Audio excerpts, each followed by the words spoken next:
Well, welcome to the April 17th edition of Indigenous Emergency Management News you can use. Welcome. Thank you for joining this morning.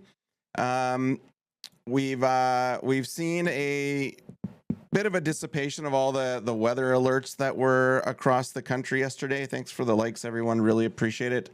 Helps get this out to everyone.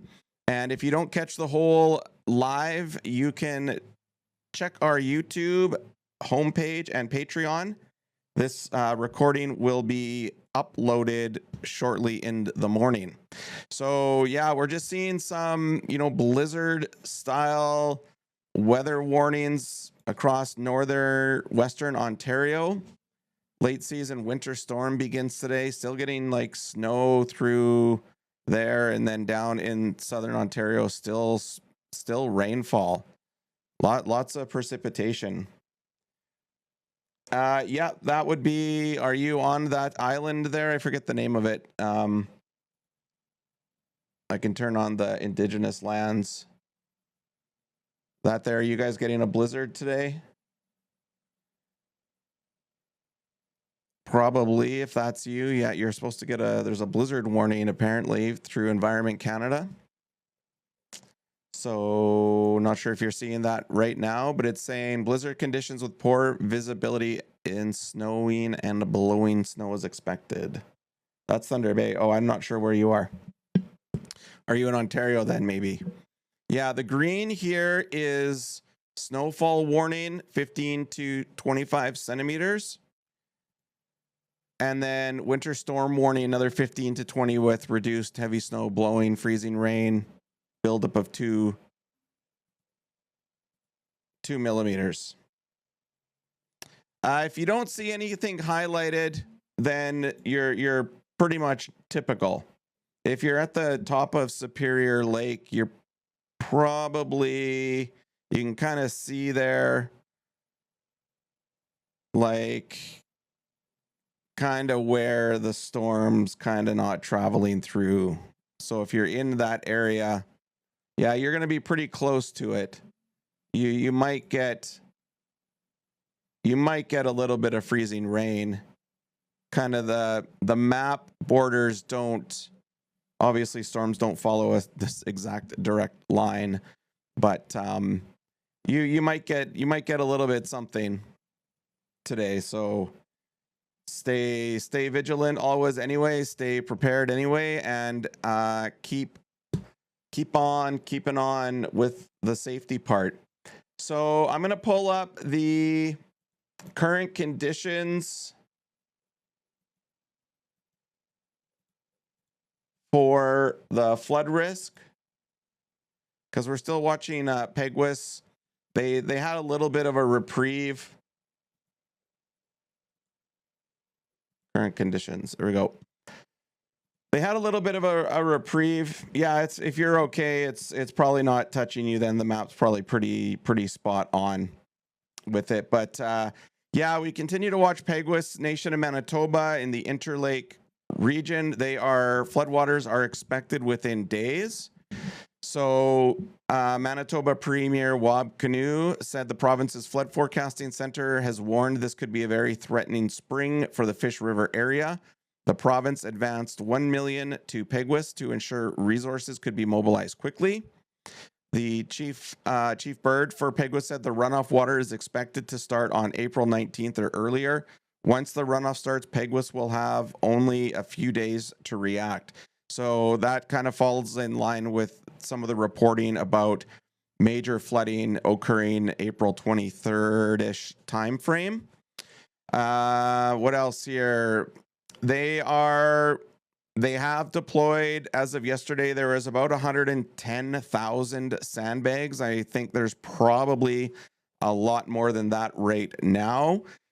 Community Communications Director Doug Thomas says it's very likely that there will be a lot of homes that will need to evacuate. About 1 million sandbags, there we are. 1 million sandbags are needed to protect the community. So I don't know. They were at 110,000 yesterday being reported. So I'm not sure if they're going to, be able to manage that. And if you want our if you want the briefing that I do every day, you can download this on our Patreon with the replay of the video.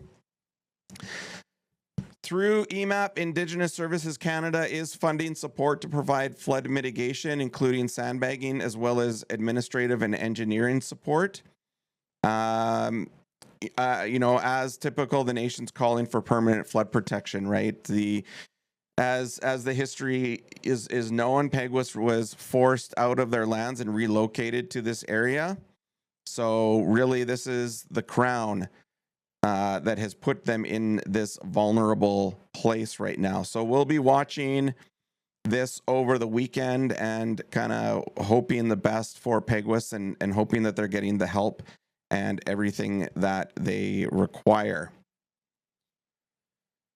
Let's go. If there isn't any questions about that, I think flooding, definitely this weekend, we're going to be keeping an eye on the flooding because there is going to be a significant melt coming. If we look at the weather outlook across the country, there's going to be a warming trend. So it is going to get warmer. If we bring up our forecasted, let's go for temperature. So you can see right now, Canada in the blue and the green. Thanks for all the likes. Appreciate your support. If you see all the blue and the green, it's quite cool. But as we get into, Sunday, you can see where it starts to warm up in the west and a little bit in Atlantic Canada. That cooling trend in Ontario starts to dissipate. And, by Thursday, doesn't want to forecast out that far. This is the forecast to Wednesday. So you can see how it's going to get quite warm, and that's why they're calling. If you see Peguis, why they're calling, because they're by the 23rd. They won't give us the data that far out, but by the 22nd, you can see how warm it gets across the country. So all that new snow and everything is going to melt over the weekend, and Western Canada, we'll probably expect the most significant melt. So we'll be watching all of that as it goes on. Let's check out for wildfire season outlook. Prepare now, right now, prepare. Grab a pen, grab a piece of paper. If you are listening to this right now, grab a pen and paper. And if you do not have a grab and go bag checklist hanging on your fridge or stuck to your door or in your bedroom, then start writing all of these things down right now, because it is time to prepare for wildfire season. Despite the warming trend and the flooding piece, in terms of risk, I think for most of the country, fire risk is the thing to prepare for.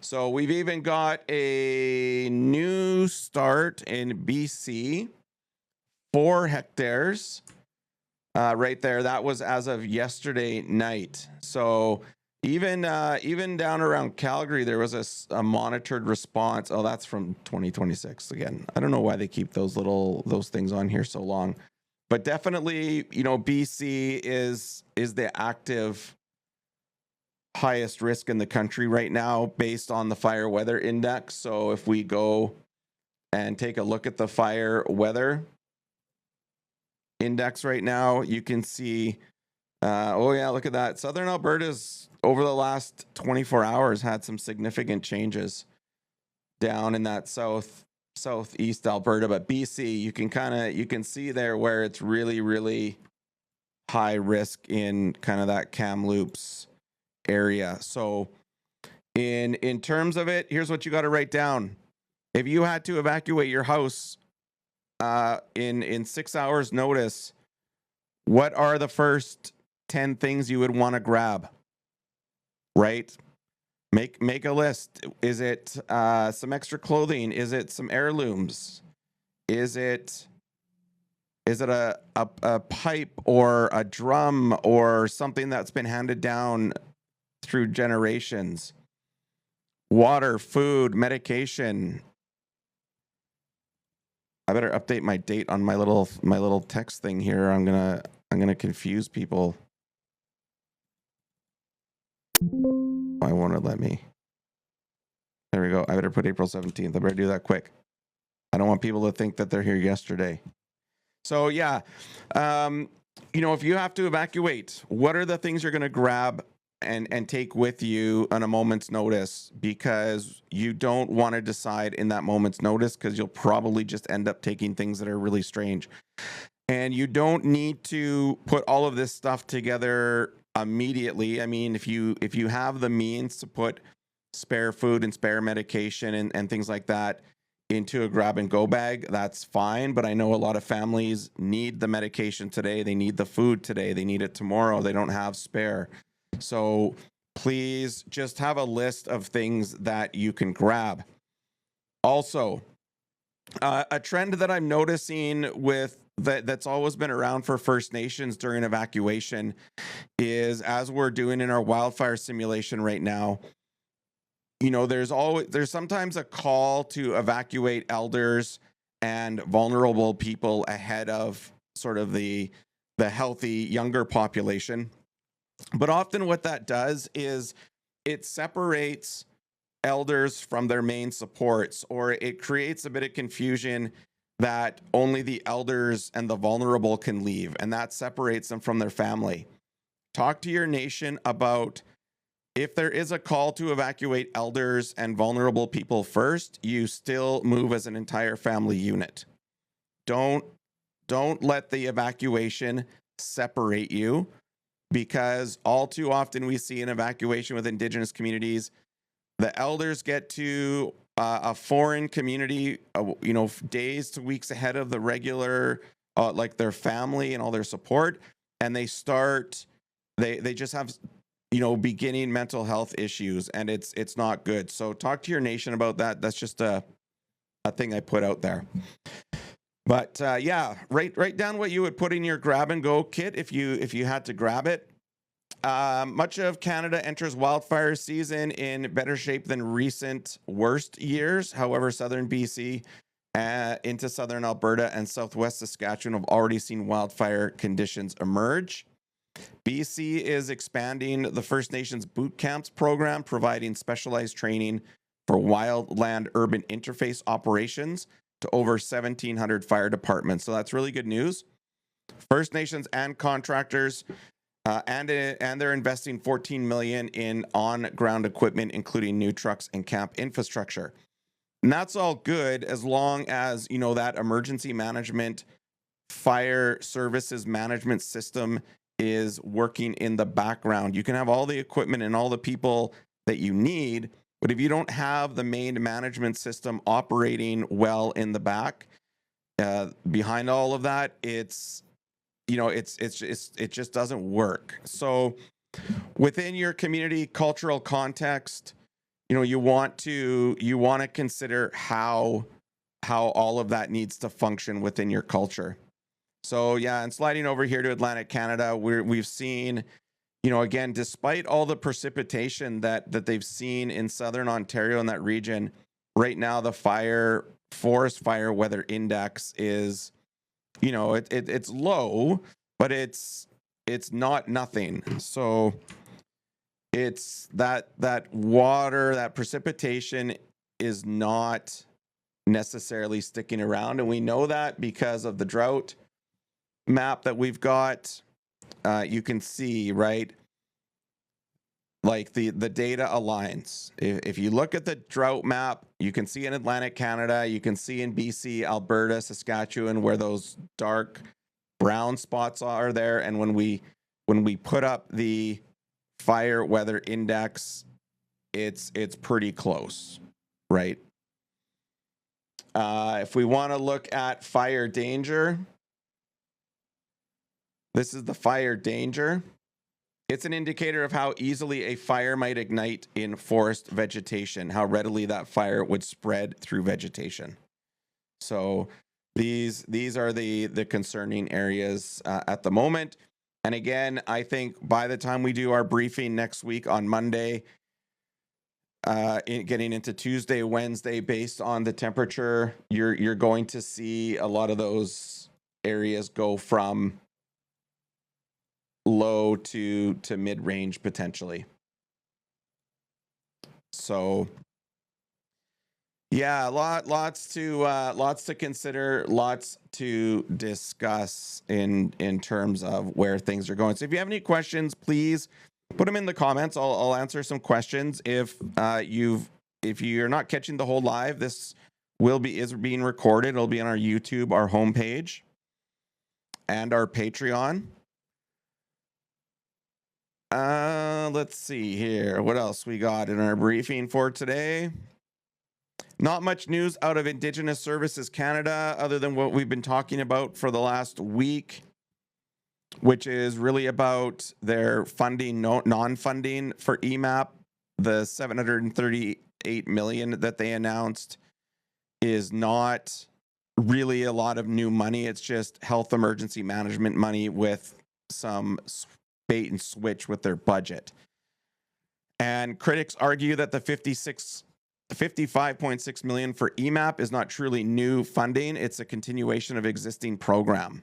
And Indigenous Business and Finance Today notes it's a crucially late announcement that the funding will continue on April 1st. So all the things that we've been saying on here and noticing in the trends, the critics and the news sources are finally starting to catch up with us and starting to dig into that. But these trends are not difficult to spot, right? And this goes in ties with some of that news around BC Premier David Eby has backed off on permanently changing the declaration on the Rights of Indigenous Peoples Act, following the backlash he got from First Nation leaders. So instead, he's proposing to suspend parts of the act for up to 3 years while the province appeals a court decision. Right. First Nations Leadership Council calls Eby's plan a unilateral betrayal and an abandonment of the province's commitment to principled reconciliation. So yeah, I don't know what they're doing in BC right now, but it's kind of silly in that regards. Like, why is this the fight that they're looking for? Just doesn't make any sense. So yeah, if you have any questions, or again, if you want a copy of this briefing, my briefing notes, you can go onto our Patreon and download them. British Columbia Court of Appeal has ruled in favor of the Nushalat First Nation in a land claim for a portion of Nootka Island, BC. That's going to be an interesting story that just broke and is being worked on. And then 2 years after receiving CRTC approval, APTN is finally launching its APTN languages channel this spring, reaffirming commitment to revitalizing and preserving Indigenous languages. So, and if you also noticed, if you know Grandma Sherry, am I Indigenous? No, I'm Munyao Emergency Manager. If colonizer, if you check out, if you know Grandma Sherry and you're following her TikTok, she's getting her own cooking show, and I believe, pretty certain that she's going to be doing that show in, I think, Dakota. So I think that's a really good news story that we're kind of following too, as APTN focuses on its language channel, which is really great. Because I also, from time to time, will pop in to listen to the hockey games that are in Cree. It's interesting because I don't know a lot of Cree, but I hear the odd word that I recognize, so it's kind of neat. Public health alerts. Much of the same. I mean, it's been 10 years since BC declared the toxic drug crisis a public health emergency, and First Nation leaders say the crisis has an outsized impact on Indigenous communities, driven by the ongoing toll of colonialism and a shortage of provincial support for resources. So There's that, and then there's the Ontario inquest into Heather Winterstein, Indigenous healthcare safety, a coroner's inquest examining the 2021 death of Heather Winterstein, a member of the Cayuga Nation, maybe, if I say that right, with ties to Six Nations. She was the one who collapsed in the St. Catharines, Ontario's hospital ER. That is happening way too often, and it has happened way too often. Right. And so we're just seeing, I think now with these health systems, I think this always has happened, but now it's just being reported on more openly, which is always good news, because the more openness there can be, the better. So if you are, I'll flash this up as usual. Again, here are the mental health resources. Hope for Wellness, if you can read that, Hope for Wellness is First Nations and Inuit. So you can access that at 1-855-242-3310. There's some other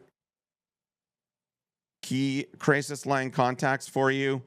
It's also tax time. Don't forget to file your taxes. Canada Revenue Agency says even if you are First Nations and do not have to pay the taxes under, I won't quote the section because I think I forget it. It might be 87. You still want to file your taxes so you're eligible for various assistance payments and benefits.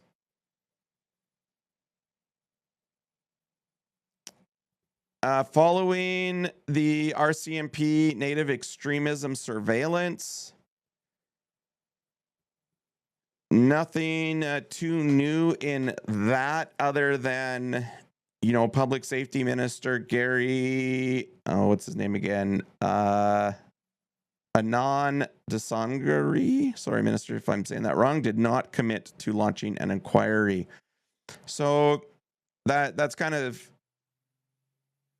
I'm just reading AFN, Assembly of Manitoba Chiefs Grand Chief Kira Wilson said, "What we have learned through recent reporting confirms what our elders and our leaders and our nations have said for generations, that the RCMP have always monitored our First Nations leadership and engaged in lawful advocacy." That engage, yeah. Our political movements were still and are labeled as extremism. So unfortunately, the Crown, of course, they really don't like to investigate themselves. But I think there does need to be some sort of inquiry into this to understand the harm that was done in regards to all of that surveillance, right? And how long term, right? Long term, how did all of that surveillance contribute to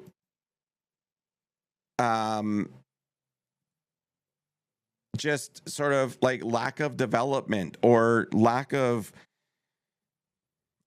funding, like just in general over that long? Like when you're being surveilled that long, like what were they doing with that intelligence at the government level to thwart the the sustainability and the thriving of Indigenous communities, right?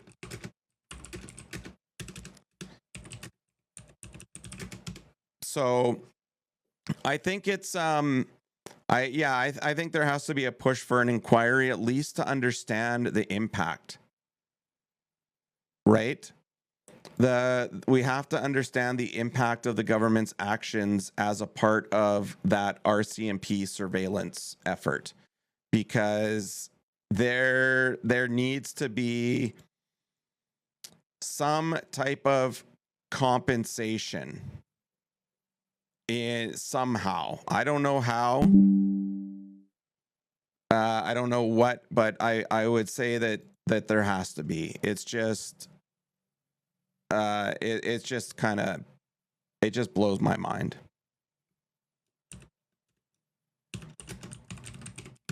I'm just looking up a couple other things here.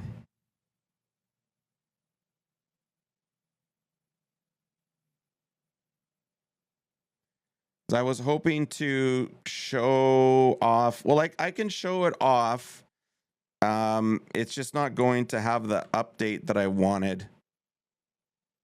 in it. I don't think. I'm just trying to see if I can run a deployment on our emergency management system for First Nations, because it would be good. What's that mean, emergency management? Emergency management, well, take off the emergency for a minute and just think about management, right? What is management? It's just a set of tools, strategies, processes that help an organization or a community manage its resources. Emergency management is just a set of tools and strategies and processes and language and training that helps a community or an organization reconfigure their resources and their priorities to respond to the emergency. So in a nutshell, that's what it is.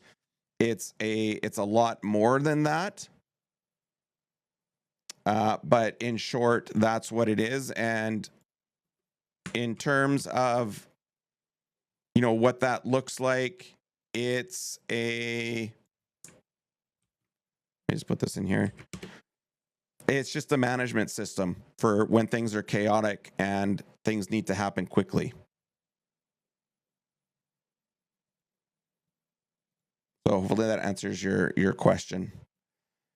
But good question. That's why in our module 1 for training, we actually take emergency off of emergency management. We only talk about management first.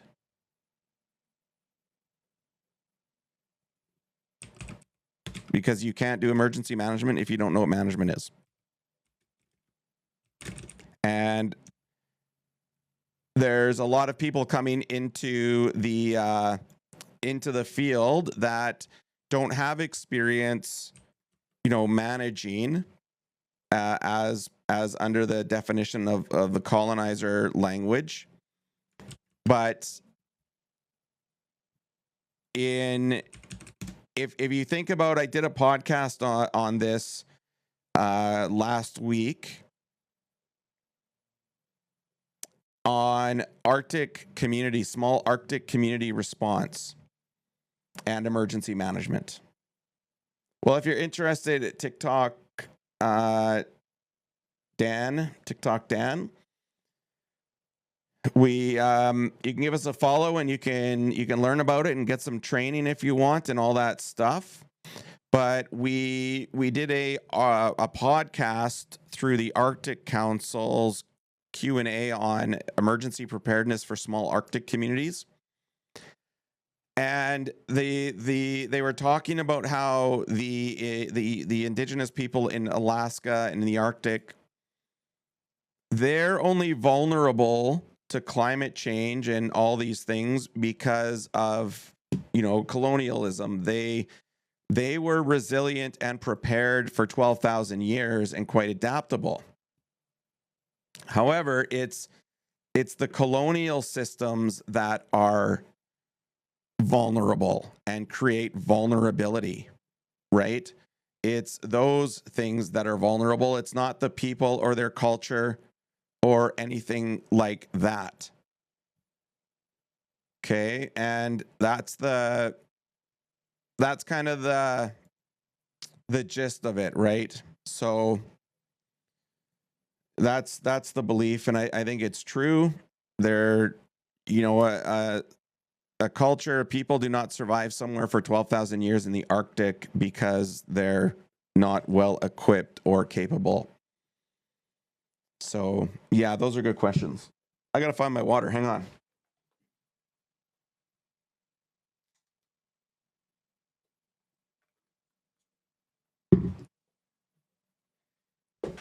And if you want a copy of this live, if you weren't here for the whole briefing, you can, it'll be up on our homepage at hazardscape.com, on our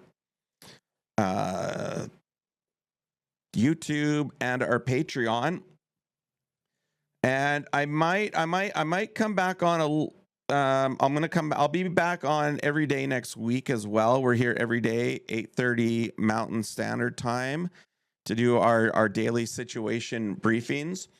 We we basically go, if you're just joining, we go over the fire weather index for Canada and talk about areas where the fire danger is high. We take a look at the flood maps. We take a look at new fire startups. We go over the drought conditions across the country, and then we pull up other data like if there's wind events, air quality issues, rain, wind kind of issues. And then our briefing note and document, which has, everything that we're tracking that emergency management coordinators or fire chiefs or whoever want to use and brief their own communities. It's all on our Patreon. You can download it there with all of the other stuff that we have for advancing, emergency management in First Nations, Inuit, and Métis communities, and really anywhere else too. Even if you're non-Indigenous and you work in an Indigenous community, or you work with Indigenous communities through your own municipality or community, it's also relevant to you, because we're trying to help non-Indigenous people work and create relationships. If you check out our podcast coming out next week with Stacey Dorr from Siksika Nation and Terrence Bear from Always Moving Forward, you can hear the discussion there about Stacey talking about how non-Indigenous leaders can create those relationships and ties with Indigenous people to make all of their communities safer. So that's that's kind of some of the stuff that we're putting out. We've got Terrence's podcast out. We have Tanya T from Tanya T Consulting on Indigenous change management, Indigenous-led change management. And then we have this podcast coming out as well next week with Stacey and Terrence. But yeah, if you've missed all that, you can download it with this briefing on YouTube. So if there are questions, let me know. Otherwise, I might sign out. It's a short briefing today because if you've been following along, there hasn't been much new stuff. But I think when we come back Monday morning, unless there's like something major, if there's something major going on, I'll probably hop on here over the weekend, because I know it can be there might be a lot more people on here and things like that. But that, and then we're also going to be highlighting our Indigenous Emergency Management System application. So if you want to be part of that technology build, then you can help us test it out and get it rocking and rolling. That's our briefing for the day. We will check out next week, see how things are. Take care, and talk to you soon.